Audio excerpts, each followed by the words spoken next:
오늘도 이렇게 수요 예배 참석하신 모든 성도님들 환영하고 축복합니다. 우리 옆 사람하고 이렇게 인사하겠습니다. 우리 왕관의 보석보다 귀한 성도님 사랑하고 축복합니다.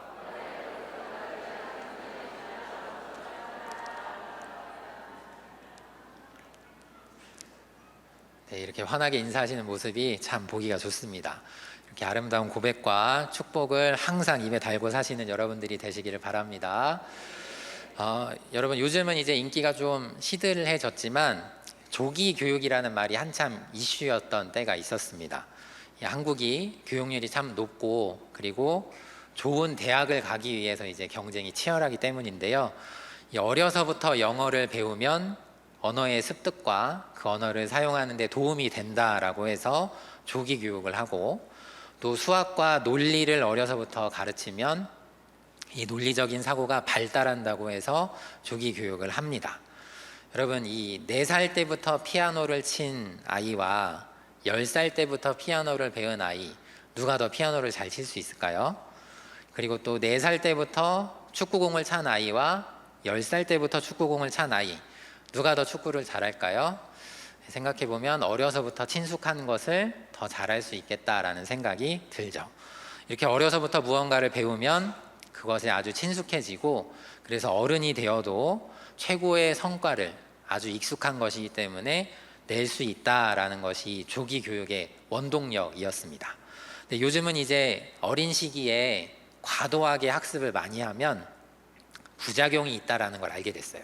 여러 가지 다 시켜봤더니 너무 힘들어하고 스트레스를 받고 친구들과 사이좋게 지내지 못한다라는 것을 알게 되어서 이제는 어려서는 좀 잘 놀고, 그리고 아이들이 자유로운 시간을 가지는 것도 참 중요하다라는 것을, 또 필요하다라는 것을 알게 되었습니다.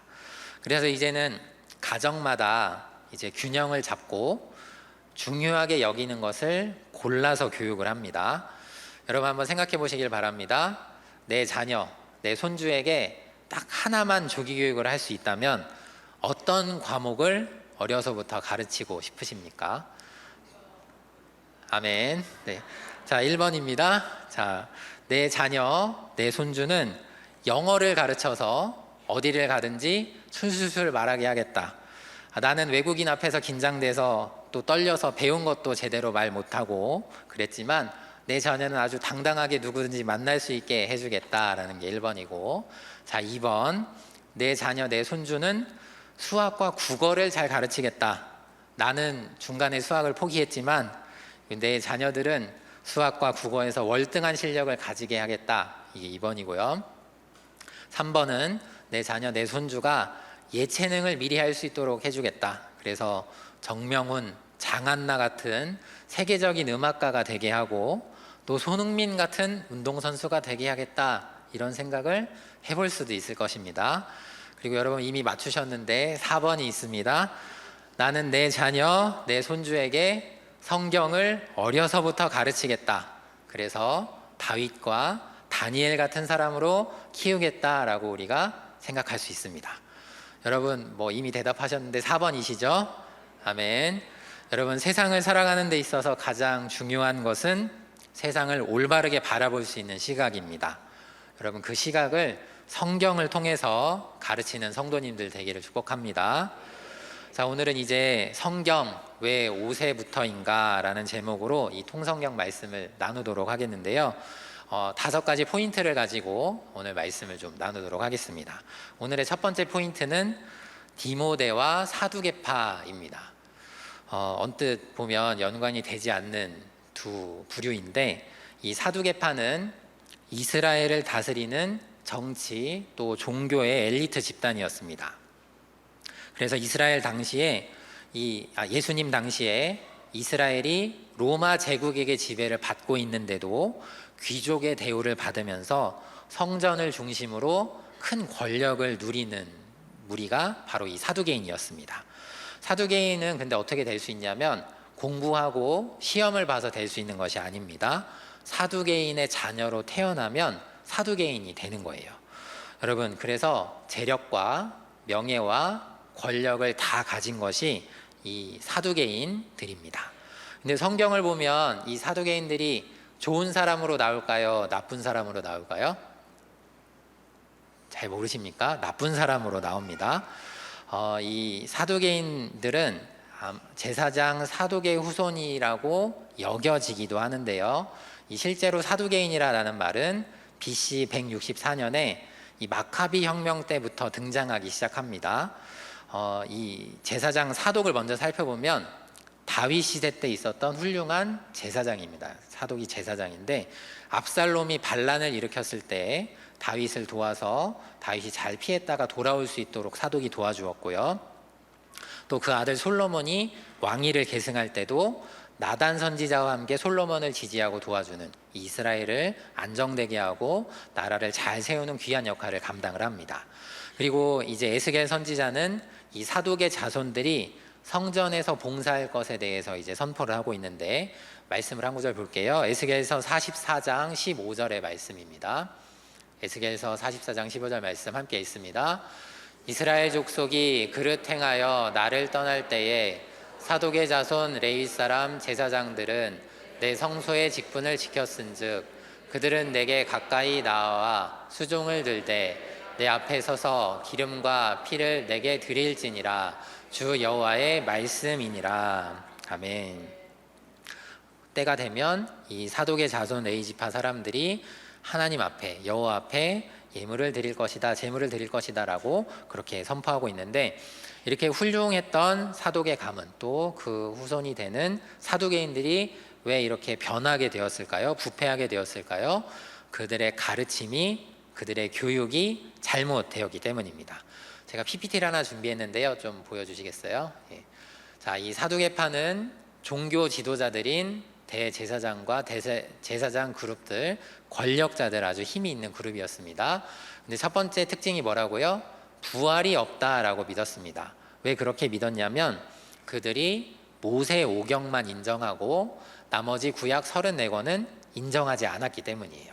잘 보세요. 그들이 모세 오경만 인정하고 나머지 구약 성경을 인정하지 않았어요. 배우지 않았어요. 가르치지 않았어요. 그래서 잘못된 가르침 가운데 파생되는 것이 첫 번째로 부활이 없다라고 믿게 된 것입니다. 그래서 이제 부활이 없다라는 전제하에 예수님의 말을 반대하고 예수님을 시험하기까지 하죠.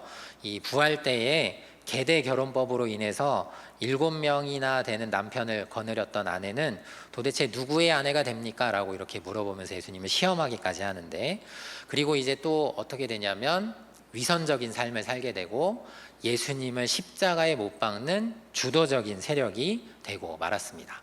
그래서 그들은 어떻게 되냐면 AD 70년에 예루살렘 성전이 로마에 의해서 파괴될 때에 그 권력 기반을 다 잃어버리고 급격히 쇠퇴해서 그 이름이 사라지게 되고 말았습니다. 여러분, 이 사두개인들이 심지어 구약 성경도 전부 다 인정하지 않은 거예요.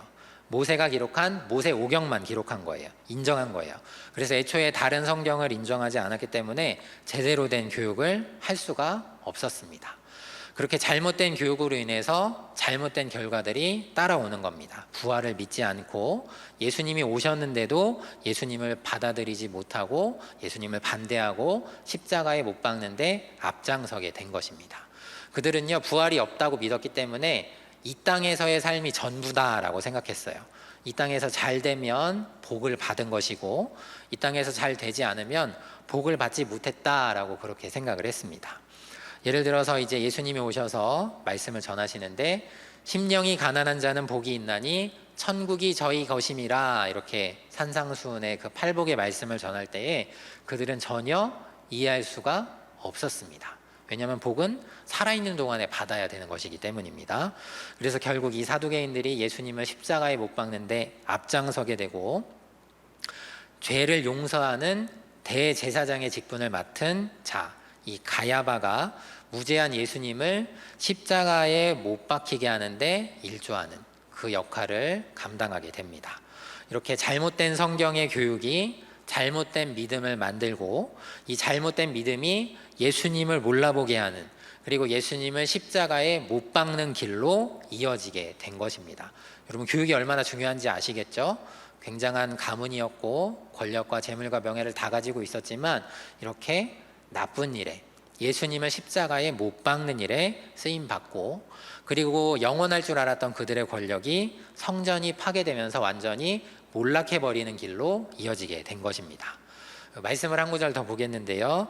디모데후서 3장 15절, 오늘 본문의 말씀인데 함께 읽겠습니다. 또 어려서부터 성경을 알았나니 너로 하여금 그리스도 예수 안에 있는 믿음으로 말미암아 구원에 이르는 지혜가 있게 하느니라. 아멘. 이 사두개인과 그리스도인의 차이점이 이 디모데후서의 말씀에서 드러나고 있습니다. 성경은 능히 너로 하여금 그리스도 예수 안에 있는 믿음으로 말미암아 구원에 이르게 한다. 아멘. 성경은 능히 그렇게 하는 것입니다. 믿음으로 말미암아 구원에 이르게 합니다. 여러분, 우리가 이 성경을 제대로 배우고 제대로 가르치면 구원을 받습니다. 아멘. 우리도 구원을 받고 우리의 자녀들도 구원을 받는 것입니다. 아멘. 우리가 제대로 배우고 제대로 가르치면 이 성경책이 지나간 역사책이 아니라 살아있는 하나님의 말씀이 됩니다. 여러분, 하나님의 뜻이 이 사두개인들의 생각처럼 모세 오경에만 있지 않았습니다.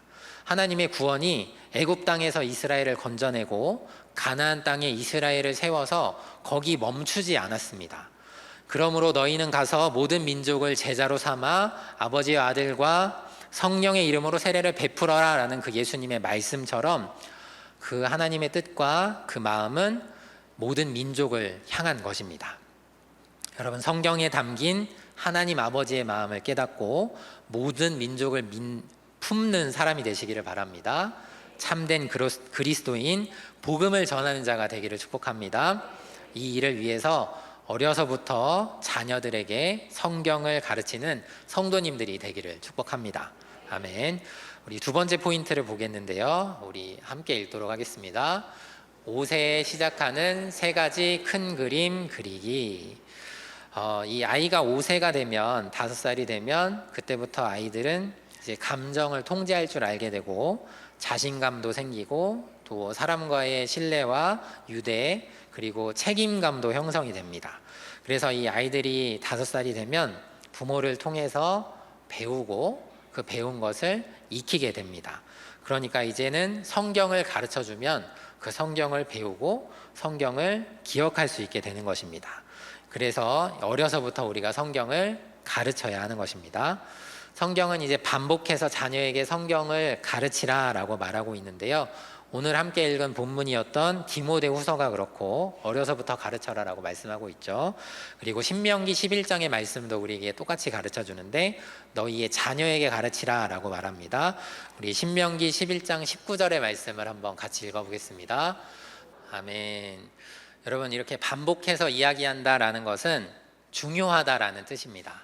자녀 교육이 중요하다라는 뜻이고, 그리고 이렇게 또 반복해서 이야기한다라는 것은 사실 잘 안 된다는 뜻이기도 합니다. 잘 안 되니까 또 이야기하고 또 이야기하는 것입니다. 여러분, 우리도요, 이 자녀들의 신앙 교육이 어려울 때가 있습니다. 실수할 때도 있습니다. 그러나 여러분, 포기하지 마시기를 바랍니다.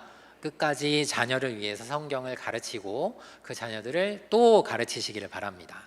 아멘. 그렇게 가르치고 또 가르칠 때에 그 말씀이 그 안에서 싹트고 자라나고 열매 맺게 되는 줄로 믿습니다. 아멘.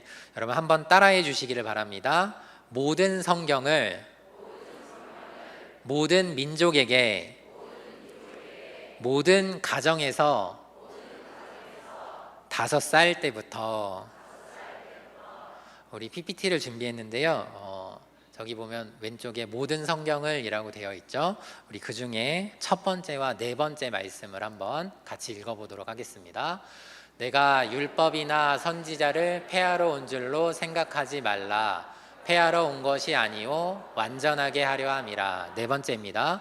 모든 성경은 하나님의 감동으로 된 것으로 책망과 바르게 함과 의로 교육하기에 유익하니. 아멘.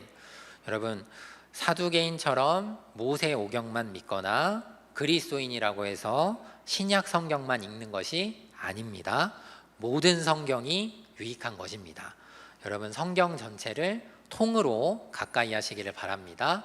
성경 전체 구약의 말씀, 신약의 말씀 모든 말씀을 하나로 읽으시고 그리고 그 속에서 진정한 하나님의 뜻을 발견하시고 그리고 그것들을 가르치시는 여러분들이 되시기를 바랍니다. 다음 PPT 보겠습니다. 다음 PPT 보시면 왼쪽에 모든 민족에게 이렇게 써 있죠. 우리 그 중에서 첫 번째와 세 번째 말씀을 같이 읽어보도록 하겠습니다. 땅의 모든 족속이 너로 말미암아 복을 얻을 것이라 하신지라. 세 번째입니다. 그러므로 너희는 가서 모든 민족을 제자로 삼아 아버지와 아들과 성령의 이름으로 세례를 베풀고. 아멘.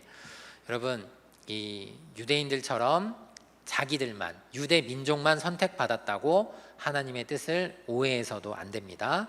하나님은 창세 때부터 그리고 예수님이 오실 때까지 열방을 항상 마음에 품고 있었습니다. 창세기 말씀에 그게 기록이 되어 있죠. 모든 족속이 너로 말미암아 복을 얻을 것이다. 이미 창세기에서 선포하시고 약속하셨고, 그리고 예수님이 오셔서도 말씀하셨습니다. 모든 민족을 제자로 삼겠다라고 우리 가운데 명령하십니다. 이렇게 하나님께서 창세 때부터 그리고 예수님이 오신 이후로 항상 이렇게 열방을 마음에 품고 계셨던 것입니다. 하나님은 모든 민족과 또 족속들을 구원하기를 원하십니다. 그래서 성경을 모든 민족에게 주신 것입니다. 그 성경을 받으시고 또 흘려보내시고 전하는 여러분들이 되시기를 바랍니다. 우리 다음 PPT 보겠습니다.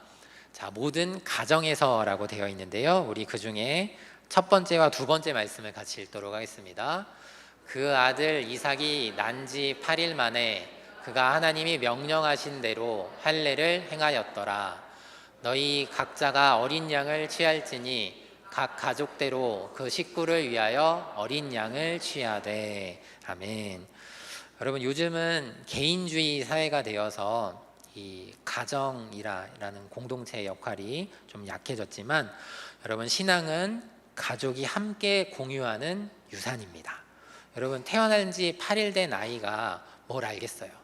하나님을 알고 하나님의 신앙 고백을 했기 때문에 할례를 받은 것이 아닙니다. 그 가정 안에, 믿는 가정 안에 태어났기 때문에 하나님의 사람이다라는 표시를 이미 받게 되는 것입니다. 그리고 그 할례를 받으면서 유대인 공동체에 들어가게 되는 것이고 신앙 공동체에 들어가는 것이고 가족 구성원이 되는 것입니다.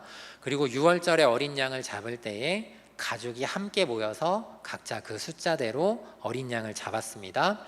이것도 가족들이 함께 모여서 이 신앙생활을 지키고 또 지켜나가야 하는 것이기 때문에 함께 모이는 것입니다. 혼자서 각 따로 잡지 않았어요. 함께 모여서 잡았습니다. 그래서 여러분, 모든 성경을 모든 민족에게 모든 가정에서 어려서부터 가르치는 성도님들이 되시기를 다시 한번 축복합니다. 아멘. 우리 이제 세 번째 포인트를 보겠는데요. 함께 읽겠습니다. 20세에 큰 그림을 가진 예레미야의 70년, 거짓 선지자 하나냐의 2년, 이렇게 되어 있는데 이 하나냐는 바벨론에게 1차 포로 또 2차 포로들이 잡혀간 이후에 사람들에게, 이스라엘 사람들에게, 남유다 사람들에게 이런 말을 해주었습니다. 포로로 잡혀간 사람들이 2년 뒤에 돌아오게 될 것이다. 탈취해서 빼앗긴 성전의 기물들도 모두 돌려받게 될 것이다 라는 말을 했습니다. 이 절망에 빠진 사람들에게 2년 안에 모든 것이 회복된다라는 말은 아주 달콤하고 듣기 좋은 말이었습니다. 근데 반대로 예레미야는 이 바벨론의 포로 시기가 몇 년이 될 거라고 선포했는지 아시죠? 70년이 될 거라고 그렇게 선포했습니다. 우리 예레미야 25장 11절 말씀을 한번 같이 읽어보도록 하겠습니다. 이 모든 땅이 폐허가 되어 놀랄 일이 될 것이며 이 민족들은 70년 동안 바벨론의 왕을 섬기리라. 아멘. 여러분, 한번 생각해 보세요. 고난이 2년 만에 끝난다라는 예언과 70년 만에 끝난다라는 예언이 있습니다. 사람들이 어떤 말을 더 좋아할까요?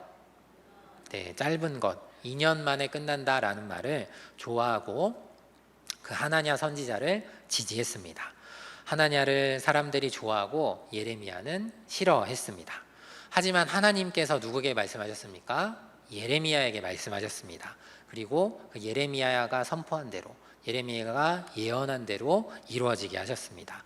우리 예레미야서 1장 7절의 말씀도 준비했는데 한번 같이 읽겠습니다. 여호와께서 내게 이르시되 너는 아이라 말하지 말고 내가 너를 누구에게 보내든지 너는 가며 내가 내게 무엇을 명령하든지 너는 말할지니라. 아멘. 여러분, 이 말씀을 기억하시기를 바랍니다. 우리는요, 자녀들에게 듣기 좋은 말을 해주는 사람이 되면 안 됩니다. 하나님의 말씀을 제대로 똑바로 가르쳐야 합니다. 그래서 적당히 부담 없이 가르치는 것이 아니라 진리를 있는 그대로 가르쳐야 하는 것입니다. 하나님의 말이 사람들에게는 달콤하게 들렸어요. 좋게 들렸어요. 하지만 이루어지지 않았습니다. 여러분, 이루어지지 않는 말을 가르치면은 그들의 믿음이 떨어지게 되는 것입니다. 하나님께서 우리에게 주신 그 은혜, 하나님이 우리에게 주신 그 사랑, 우리를 구원하신 그 역사를 정말로 진실하게, 온전하게, 제대로 가르치시기를 바랍니다. 성경의 말씀을 읽을 때에 한 글자라도 빠뜨리지 않도록 유의하셔서 온전히 가르치는 여러분들이 되시기를 바랍니다. PPT를 하나 더 준비했는데요. 이제 예레미야가 이런 일들을 하는데, 예레미야가 한 20살쯤에 이 선지자로 세워지고 이 남유다 사람들을 향한 예언을 했는데, 이 20살이면 굉장히 어린 나이잖아요. 젊은 나이잖아요. 그런데 유대인들이 바벨론의 포로로 잡혀가서 70년 동안 있다가 돌아오게 되는데, 돌아올 때는 극상품 무화과 나무 열매가 된다라는 것을 선포했어요. 어떻게 그럴 수 있었을까요? 이 젊은 나이에 하나님의 계획을 제대로 알았기 때문에, 말씀을 통해서 그것을 깨닫고 또 하나님께 가까이 있었기 때문에 깨달을 수 있었고, 그리고 하나님의 시각으로 세상을 바라보았기 때문에 이런 것들을 다 알 수가 있었습니다. 제국은 멸망하게 되어 있다. 제국의 수명은 길지 않다. 그래서 우리가 돌아올 수 있는 날이 있다. 이 모든 것이 하나님의 섭리 가운데 있다라는 것을 믿고 담대하게 선포할 수가 있었던 거예요. 여러분, 예레미야가 하나님의 계획을, 하나님의 뜻을 온전히 알았기 때문에 하나님께 이렇게 쓰임을 받았습니다. 여러분, 우리도 또 우리의 자녀들도 하나님의 뜻과 계획을 알면 쓰임 받게 되는 것이에요. 여러분, 성경을 가까이 하고 성경을 잘 가르쳐서 하나님께 쓰임 받는 자가 되고, 또 그렇게 쓰임 받는 자녀를 길러내는 여러분들이 되시기를 축복합니다. 아멘. 자, 우리 네 번째 포인트를 보도록 하겠습니다. 후회 없는 인생을 살아가는 비결은 성경 속 하나님의 사람들에게 배우는 것입니다. 자, 여러분, 이 지혜로운 사람은 과거와 역사를 통해서 배우고, 그리고 현재 어떻게 할지를 결정을 내립니다. 그러면 과거를 보고 또 역사를 보고 제대로 되고 좋은 결정을 내렸기 때문에 그 사람의 미래가 좋은 길로 열리게 되고 바뀌게 됩니다. 그래서 우리가 후회하지 않는 삶을 살려면 이 성경 속에 있는 하나님의 사람들을 보고 하나님을 제대로 믿는 믿음을 배워야 합니다. 여러분, 성경에서 가장 사랑받는 인물 중에 다윗과 솔로몬이 있는데요. 여러분, 이 다윗과 솔로몬이 어떤 유언 그리고 어떤 가르침을 줬는지 좀 살펴보도록 하겠습니다. 우리 열왕기상 2장 3절의 말씀을 같이 읽어보도록 하겠습니다. 내 하나님 여호와의 명령을 지켜 그 길로 행하여 그 법률과 계명과 율례와 증거를 모세의 율법에 기록된 대로 지키라. 어디로 가든지 형통할지라. 아멘. 이게 다윗의 유언입니다. 솔로몬에게 이 말씀을 남기는 거예요. 그 법률과 계명과 율례와 증거를 모세의 율법에 기록된 대로 다 지켜라. 그 하나님의 말씀을 지키는 것이 가장 중요하다라고 가르쳤습니다. 그리고 이렇게 배운 솔로몬은 전도서 가운데 후대에 어떤 말씀을 남기냐면, 우리 전도서 12장 1절 말씀을 같이 읽도록 하겠습니다. 너는 청년의 때에 너의 창조주를 기억하라. 곧 곤고한 날이 이르기 전에 나는 아무 낙이 없다고 할 해들이 가깝기 전에. 아멘. 여러분, 솔로몬도 다윗과 같은 말을 합니다. 나이가 들기 전에 젊어서 청년의 때에 창조주 하나님을 기억하라 라고 말합니다. 나이가 들어서 후회하기 전에 미리부터 하나님의 말씀을 지켜라. 어려서부터 하나님을 가까이 하고 모셔라. 그 말씀대로 살아라 라고 가르치고 있는 것입니다. 여러분, 이 다윗과 솔로몬이 누릴 것을 다 누려보고 경험할 것을 다 경험해 본 사람들이잖아요. 그런데 이렇게 모든 것을 다 누려보고 경험한 사람의 하는 말, 마지막 말이 이런 것입니다. 하나님의 말씀을 지키는 것이 가장 중요하다. 하나님의 말씀을 지키는 것이 형통하는 길이다 라고 가르쳐주고, 그리고 더 늦기 전에 빨리 그 하나님을 기억하라. 아무 낙이 없다라고 말하기 전에, 아무 즐거움이 없다라고 말하기 전에 그렇게 후회하지 말고 빨리 하나님을 찾아라 라고 가르쳐 주고 있습니다. 여러분, 그 외에도 성경 안에서 우리에게 가르침을 주는 사람들이 너무나 많이 있는데요, 그 성경의 사람들을 통해서 우리가 가르침을 받고 또 우리 자녀들을 잘 가르치는 여러분들이 되시기를 축복합니다. 우리 5번째 포인트 같이 보도록 하겠습니다. 어떻게 다윗과 바울처럼 성경을 잘 사용할 수 있을까요? 여기 이제 보면 다윗과 바울이 나오는데, 우리가 지난주에 금요일 날에 이 다윗 뮤지컬을 봤잖아요. 거기 보면 이제 다윗이 어려서 부모님에게, 특히 이 어머니에게 신앙을 전수받는 모습이 나옵니다. 다윗이 양치기로 이제 집에서 좀 쫓겨나듯이 나가게 되는데, 그 양떼 사이에서 하나님을 찬양하고 말씀을 읊조리면서 그 신앙을 키웠습니다. 그때 배웠던 그 신앙의 모습들이 평생을 하나님 앞에서 찬양하고 하나님을 의지하는 기초가 되었습니다. 여러분, 바울도 마찬가지지요. 어려서 당시에 유대에서 가장 최고의 율법의 전문가인 가말리알의 문화에 들어가서 그 율법을 배웁니다. 처음에는 이제 잘못된 가르침으로 예수님을 오해하고 그리스도인들을 핍박했지만, 예수님을 만나고 변화되어서 이제는 죽기까지 예수님을 전하는, 전 세계를 여행하는 전도자가 되어 쓰임을 받았습니다. 여러분, 이 두 사람만 보면 성경을 어떻게 잘 사용할 수 있는지 힌트가 있죠. 어려서부터 가르쳐야 하는 것입니다. 우리가 지금까지 이렇게 5가지의 주제로 어려서부터 성경을 가르쳐야 된다, 우리의 자녀를 잘 가르쳐야 된다라는 내용을 살펴봤는데, 여러분, 성경을 몇 살 때부터 가르쳐야 된다고 했죠? 네, 5살 때부터 가르치는데, 여러분, 이 5살 때는 어떤 한 권 한 권, 한 장 한 장 이렇게 가르치는 것이 아니라 성경을 큰 그림으로 보여주시기를 바랍니다. 그래서 우리가 어른이 될 때까지, 한 20살이 될 때까지는 성경의 큰 그림, 이 통성경으로 전체적인 그 하나님의 마음, 우리를 향한 그 뜻, 구원의 길이 어떻게 열렸는지 이런 큰 그림을 그려주는 그런 일들을 잘 잡아주시기를 바랍니다. 그래서 우리에게 성경의 66권을 주신 이유가 있는데, 우리가 그 성경의 66권을 읽고 또 듣고 그리고 마음에 담아서 평생 소유하라고 하나님께서 성경의 66권을 주셨습니다. 여러분, 우리가 근데 이 성경 66권 중에 좋아하는 성경책이 있고 좀 잘 읽지 않는 성경책이 있잖아요. 여러분, 그렇게 하지 마시고 이 66권 전부를 가까이 하시기를 바랍니다. 그래서 정말 하나님의 뜻이 이 성경 전체에 골고루 퍼져 있구나라는 것을 발견하시는 여러분들이 되시기를 바랍니다.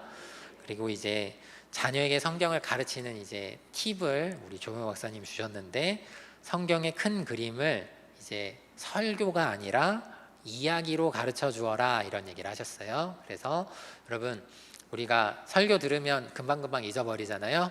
그렇지만 우리가 이야기를 들으면, 또 예화를 들으면 오래 기억이 남습니다. 그처럼 우리 아이들에게, 자녀들에게 성경을 이야기로 가르쳐 주시는 여러분들이 되시기를 바랍니다. 우리 자녀에게 모든 성경을 어려서부터 가르치고 신앙의 유산을 제대로 물려주는 영적인 부자가 되시고, 그리고 그렇게 함으로써 믿음의 명문 가문을 만들어 가시기를 주님의 이름으로 축복합니다. 아멘. 그리고 오늘 한 가지 주제를 좀 더 나누려고 하는데요, 이 성경 통독의 마지막 내용으로 1년 1독 통독 성경으로 1년 10독이라는 주제가 있습니다. 여러분 이게 이 통성경 학교의 마지막 주제인데 여러분 이 통성경 성경책 가지고 계시죠? 이 표지에 뭐라고 써 있는지 아십니까? 1년 1독 통독 성경 이렇게 써 있습니다. 이 통독 성경, 이 통성경을 1년에 10번 읽자라는 것이 우리 통성경 학교의 마지막 주제예요. 여러분 이 조병호 박사님이 왜 성경 통독을 1년에 10번 하자고 했을까요? 첫 번째는 요절주의 그리고 권별주의를 극복하고 이 성경 전체 66권을 한 권으로 읽기 위해서입니다.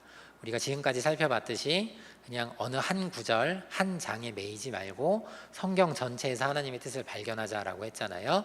그러려면 우리가 자주 이 성경 한 권을 통독해야 된다라는 거예요. 그래서 1년에 10번 읽는 방법을 이제 소개를 하고 있는데 또 이 조병호 박사님 성경을 굉장히 많이 읽으셨잖아요. 그래서 성경을 많이 읽어보니까 성경 읽기가 주는 유익을 아신 거예요. 그래서 많이 읽으십시오라고 우리 가운데 권하고 있는데 그래서 제시하는 방법이 통성경 이 성경책에 보면 뭐 제1일차, 제2일차 이렇게 해서 365일차까지 있습니다. 그래서 이거를 하루에 11차씩 읽는 거예요. 1월 1일에 1일차부터 10일차까지 1월 2일에 11일차부터 20일차까지 이렇게 하루에 10개씩 읽는 겁니다. 이렇게 하면 1년에 10독을 할 수 있게 되는 거죠. 그래서 이렇게 성경을 가까이 함으로 말씀으로 세상을 이기는 자가 되자라는 것입니다. 그리고 이렇게 역사순으로 읽은 이 통성경을 읽으면서 성경은 어려워요, 성경을 모르겠어요 라는 말이 쏙 들어가게 하자라는 것입니다. 여러분 이렇게 성경을 가까이 하시기를 바랍니다. 그래서 오늘 살펴봤듯이 자녀에게 성경을 가르치기 위해서는 내가 먼저 사실 알아야 되잖아요. 내가 먼저 그 말씀이 살아있다라는 걸 경험해야 되잖아요. 그래서 여러분 성경을 가까이 하시기를 바랍니다. 이 2000년의 시간, 1500곳의 공간, 또 5000명의 사람을 담은 성경을 통해서 나의 인생이 달라지고 또 우리의 자녀들의 인생이 달라지는 경험을 하기를 축복합니다. 여러분 인간이 하나님을 알 수 있는 길은 이 기록된 성경뿐입니다. 그래서 성경이 너무나 중요합니다. 이 성경은 태초부터 종말까지 그리고 새하늘과 새 땅까지 모든 것을 기록하고 알려주고 있습니다. 이 성경은 제사장 나라와 5대 제국과 하나님 나라를 우리에게 알려주고 있습니다. 그래서 그 안에 들여다보면 정치, 경제, 사회, 문화, 예술 이 모든 것이 이 성경 안에 들어있습니다. 여러분 이 멘트 기억하실 거예요. 성경 한 권이면 충분합니다. 여러분 기억하시죠? 이 성경은 은혜 받기에 충분하고 또 구원에 이르기에 충분한 책입니다. 성경이 내게 은혜를 주고 나를 구원하기에 충분하듯이 내 자녀에게도 은혜를 주고 내 자녀를 구원하기에도 충분한 책입니다. 아멘. 그래서 우리가 20살 전에는 성경의 전체적인 큰 그림을 그릴 수 있도록 성경을 잘 알려주고 그리고 어른이 되어서는 세상 속에서 그 성경의 이야기를 실천하며 살 수 있도록 꿈꾸게 하고 또 가르쳐주는 여러분들이 되시기를 바랍니다. 우리 마지막으로 이 말씀 보겠는데요. 에베소서 4장 13절의 말씀을 같이 읽도록 하겠습니다. 여러분 우리가 이렇게 성경을 가까이 하면 하나님의 아들을 믿는 것과 아는 일에 하나가 되고 온전한 사람을 이루어 그리스도의 장성한 분량이 충만한 데까지 이르게 되는 것입니다. 말씀을 믿고 말씀 가운데 나가시고 응답받는 여러분들이 되시기를 바랍니다. 이 믿음으로 성경을 가까이 하고 자녀들을 가르치십시오. 교회와 가정에서 직장과 일터에서 성경을 통해 충만케 하시는 것을 경험하시기를 바랍니다. 여러분 특별히 우리 교회와 또 다음 세대를 위해서 기도해 주시기를 바랍니다. 우리 교회는 이제 주일마다 교회 학교를 통해서 우리의 신앙을 가르치고 전수하고 있습니다. 이 귀한 일을 담당하는 교역자분들이 있고 또 많은 교사들이 있습니다. 이 분들을 위해서 중보해 주시고 기도해 주시기를 바랍니다. 하나님 우리 부서의 목사님을 붙들어 주시고 사용하여 주시옵소서. 하나님 우리 부서의 교사들을 붙들어 주시고 사용하여 주시옵소서. 한 영혼 한 영혼이 주님의 말씀으로 자라나는데 귀한 역할을 감당케 하여 주시옵소서 이렇게 기도해 주시고, 또 우리 교회는 어려서부터 이제 성경을 가르치기 위해서 선교원을 운영하고 있습니다. 우리 다니엘 성교원 참 자랑스러운 곳인데, 그리고 또 초등학생들을 위해서 드림메일 교회학교, 이제 줄여서 데카라고 부르는데 이 데카를 운영하고 있습니다. 여러분 어디 가시든지 자랑하시길 바래요. 우리 교회에는 선교원이 있습니다. 우리 교회에는 데카가 있습니다. 이렇게 자랑하시고 많은 사람들이 올 수 있도록 안내하시고 초대하시기를 바랍니다. 이렇게 선교원과 데카를 잘 다니고 졸업하게 되면 500구절이 넘는 성경을 암송하게 돼요. 여러분 그만큼 성경을 가까이 하고 말씀을 가까이 하는 인재를 양성하고 있는데요.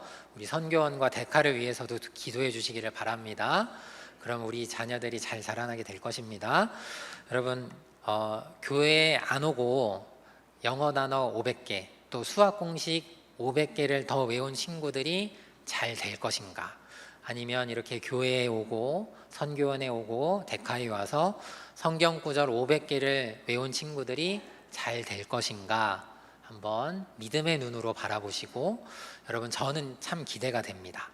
이 성경을 통해서 세상을 바라보는 눈을 뜨고 또 기쁨과 감사함을 배운 다음 세대가 어떤 삶을 살고 또 우리 교회에 어떤 역할을 해내고 또 우리 지역에 어떤 역할을 해내고 우리 나라에 어떤 역할을 해낼지가 참 기대가 돼요. 여러분 이 일에 기도로 동참해 주시고 또 많은 사람들을 보내주시기를 바랍니다. 근데 사실 돌아보면 요즘은요, 이 미래에 대한 기대치가 많이 낮아졌어요. 사람들이 희망을 많이 잃어버렸어요. 경기가 어두워, 세상의 전망이 어두워, 맨날 이런 얘기만 해요. 여러분 그런데 성경을 한번 보세요. 위기에 빠진 사람들이 어떻게 그 위기를 극복했습니까? 신앙으로, 말씀으로, 찬양으로, 기도로 그 모든 어려움과 위기를 극복해냅니다. 그리고 그 사람들이 어떻게 구원을 받았는지 한번 살펴보세요. 믿음으로, 또 주님을 의지함으로 그들이 그 어려움과 위기와 고난 가운데서 구원을 받았습니다. 기도와 찬양과 감사로 그 어려운 순간들을 이겨냈습니다. 여러분 이렇게 큰 위기가 왔을 때 어떻게 기도할 생각을 했을까요? 그 큰 어려움 중에서 어떻게 찬양할 생각을 했을까요? 그 고난의 순간 가운데 어떻게 감사할 수 있었을까요? 하나님을 믿고 예수님을 믿었기 때문이고 성경을 알았기 때문입니다. 여러분 정말로 성경을 가까이 하시는 성도님들 되기를 축복합니다. 자녀를 그 성경으로 양육하는 성도님들 되기를 축복합니다. 아멘. 자, 여러분 불이 나면 어디로 전화하는지 아시죠? 네, 119로 전화를 합니다. 여러분 도둑이 들거나 어떤 사건 사고가 일어나면 어디로 전화를 하죠? 네, 112로 전화를 합니다. 여러분 우리가 긴급할 때 전화를 하려면 그 전화번호를 미리 알고 있어야 되잖아요. 미리 머릿속에 넣어놔야 위급한 순간에 여기 전화해야지라는 게 떠오르게 되는 거예요. 여러분 성경도 미리 읽으시기를 바랍니다. 기도도 미리 하시기를 바랍니다. 날마다 찬양하고 감사하는 연습을 하시기를 바랍니다. 어떤 위기가 와도 어떤 고난이 와도 우리가 성경의 말씀을 떠올리게 될 것이고 기도할 수 있게 될 것이고 감사로 그 어려움을 극복할 수 있게 될 것입니다. 진짜 위기가 닥쳐와도 이겨내는 사람들이 되는 것입니다. 아멘. 그렇게 항상 우리를 사랑하시는 하나님의 손에 붙잡힌 여러 성도님들 되시기를 축복합니다. 아멘. 기도하겠습니다.